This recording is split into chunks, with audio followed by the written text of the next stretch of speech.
ವಾಕ್ಯದೊಂದಿಗೆ ಬಲಪಡಿಸಿ ಸುರಕ್ಷಿತಪಡಿಸಿ ಮಾತನಾಡುತ್ತಾ ನಿಮ್ಮನ್ನು ಧೈರ್ಯಪಡಿಸುತ್ತಿರುವಂತಹ ಕರ್ತನಿಗೆ ಕೋಟಿ ಸ್ತೋತ್ರವಾಗಲಿ. ಈ ದಿನವೂ ಕರ್ತನು ನಿಮ್ಮೊಟ್ಟಿಗೆ ಒಂದು ಸುಂದರವಾದ ವಾಗ್ದಾನದೊಂದಿಗೆ ಮಾತಿನೊಂದಿಗೆ ಬಂದಿದ್ದಾರೆ. ವಾಕ್ಯವನ್ನು ಓದ್ಕೊಳ್ಳೋಣ. 2 ಥೆಸಲೋನಿಕ 3ನೇ ಅಧ್ಯಾಯ 3ನೇ ವಚನ.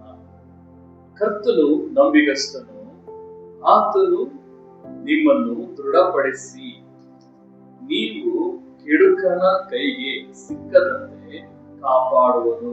ಹಲ್ಲೆಲೂಯಾ. ಕರ್ತನ ನೋಡ್ರಿ ಎಷ್ಟು ಸುಂದರವಾಗಿ ಮಾತನಾಡ್ತಾ ಇದ್ದಾರೆ. ಮೊದಲನೇದಾಗಿ ಯೇಸು ಕ್ರಿಸ್ತನು ಒಂದು ಒಳ್ಳೆ ನಂಬಿಗಸ್ತನಾದ ದೇವರು. ತಂದೆ ಕೊಟ್ಟಂತ ಕೆಲಸದಲ್ಲಿ ಆತನ ನಂಬಿಗಸ್ತನಾಗಿದ್ದ. ಆತನು ಏನ್ ಕೆಲಸ ಕೊಟ್ಟಿದ್ರು ಅದನ್ನ ಪೂರೈಸುವಂತ ಒಂದು ಒಳ್ಳೆ ನಂಬಿಗಸ್ತನಾದಂತ ಒಬ್ಬ ದೊಡ್ಡ ಮಗನು ಆತನು ಯೇಸು ಕ್ರಿಸ್ತನಾಗಿದ್ದ. ಆತನ ದೇವ್ರ ವಾಕ್ಯ ಹೇಳ್ತಾ ಇದೆ, ದೇವರು ನಂಬಿಗಸ್ತನಾಗಿರುವ ಪ್ರಕಾರವಾಗಿ ನಮ್ಮನ್ನ ದೃಢಪಡಿಸುವಾತನಾಗಿದ್ದಾನೆ. ನಮ್ಮನ್ನು ದೃಢಪಡಿಸಿ ನಮ್ಮನ್ನ ಕೆಡುಕನ ಕೈಗೆ ಸಿಕ್ಕಿ ಬೀಳದಂತೆ ಕಾಪಾಡುವಂತನಾಗಿದ್ದಾನೆ. ಮೊದಲನೇದಾಗಿ ಆತನು ಹೇಗೆ ನಂಬಿಗಸ್ತನಾಗಿದ್ದಾನೋ ನಮ್ಮನ್ನು ಸಹ ಆತನು ದೃಢವಾಗಿ ನಿಲ್ಲಿಸುವಂತನಾಗಿದ್ದಾನೆ. ಯಾವ ವಿಷಯದಲ್ಲಿ? ಕರ್ತನ ನಂಬಿಗಸ್ತಿಕೆಯಲ್ಲಿ. ಯಾವಾಗ ಅಂತಂದ್ರೆ ನೀವು ಕರ್ತನಿಗೆ ಸಂಪೂರ್ಣವಾಗಿ ಸಮರ್ಪಣೆಯನ್ನ ಮಾಡಿದಾಗ ಕರ್ತನು ನಿಮ್ಮನ್ನು ದೃಢಪಡಿಸುವ ದೇವರಾಗಿದ್ದಾನೆ.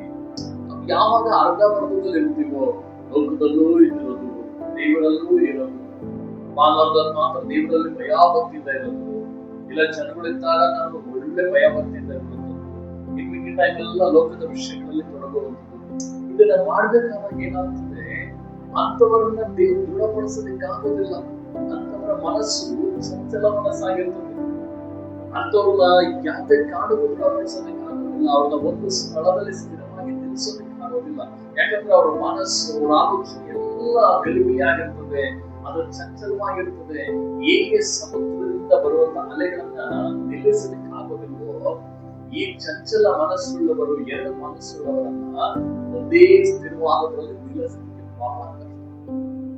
ದೇವರಿಗೆ ಸಾಧ್ಯ ಅಷ್ಟೇ. ಬಟ್ ಆದ್ರೆ ದೇವರಲ್ಲಿ ಹೇಳ್ತಾ ಇದ್ದಾರೆ, ಆತನು ನಿಮ್ಮನ್ನು ದೃಢಪಡಿಸಿ.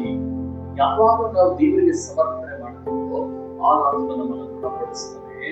ಅನಂತರ ನಮ್ಮ ಜೀವಿತದಲ್ಲಿ ಕೆಡುಕನು, ಯಾರು ಕೆಡುಕನು?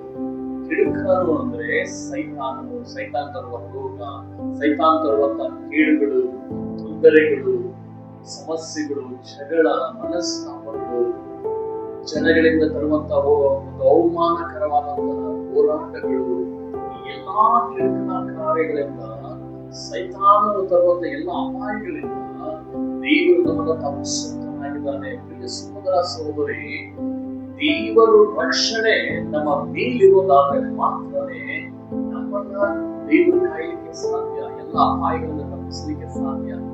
ಬಟ್ ಆದ್ರೆ ದೇವರ ರಕ್ಷಣೆ ಅನ್ನೋದು ನಮ್ಗೆ ಬಿಟ್ಟೋಯ್ತು ಅಂದ್ರೆ ನಮ್ಮ ಜೀವಿತದಲ್ಲಿ ಏನಾಗುತ್ತೆ ಗೊತ್ತಾಗೋದಿಲ್ಲ. ಅಪಾಯಗಳು ಬರ್ತಾ ಇರ್ತದೆ, ಕೇಡುಗಳು ಬರ್ತಾ ಇರ್ತದೆ, ದುಷ್ಟ ಜನಗಳು ನಮ್ಮ ಮೇಲೆ ಅಟ್ಯಾಕ್ ಮಾಡ್ತಾ ಇರ್ತಾರೆ, ನಮ್ಮನ್ನು ಬಾಧಿಸಲಿಕ್ಕೆ ಪ್ರಾರಂಭ ಮಾಡ್ತಾರೆ. ಇದು ನೀನು ಒಪ್ಪಿಸಿಕೊಡ್ಬೇಕು.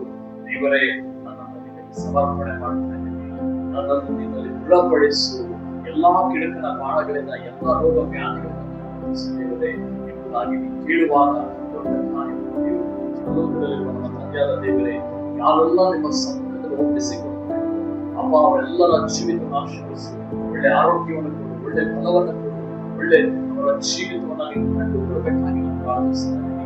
ಅವರನ್ನ, ಅವರ ಮಕ್ಕಳನ್ನ, ಅವರ ಹೆಂಡತಿಯ ಮಕ್ಕಳನ್ನ, ದೇವರೇ ತಂದೆ ತಾಯಿಗಳನ್ನ ಯಾವುದೇ ಕೆಡುಕನ ಕೈಗೆ ಸಿಕ್ಕಿಬಿಡದಂತೆ ಕಾಪಾಡಿಸು. ನೀನು ರಕ್ಷಣೆ ಕೊಡು.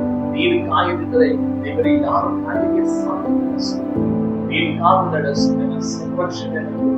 ದೇವರೇ, ಯಾವುದೇ ಕೆಡುಕನ ಬಾಣಕ್ಕೂ ಸಿಕ್ಕಿಬಿಡದಂತೆ, ಅಪಾಯಗಳಿಗೆ ಸಿಕ್ಕಿಬಿಡದಂತೆ ನೀನು ಕಾಪಾಡಿ ನಡೆಸು. ಪ್ರತಿಯೊಬ್ಬರನ್ನು ನೀನು ಆಶೀರ್ವದಿಸುವುದಾಗಿ, ಅವರ ಜೀವಿತದಲ್ಲಿ ಸಮೃದ್ಧಿ ಉಂಟಾಗಿ ಆಶೀರ್ವದಿಸುತ್ತದೆ. ಇಂದು ಮಾತನಾಡುವ ಅವರ ಜೀವಿತದಲ್ಲಿ ಬೆಳೆಗಳನ್ನು ಮಾಡಿದ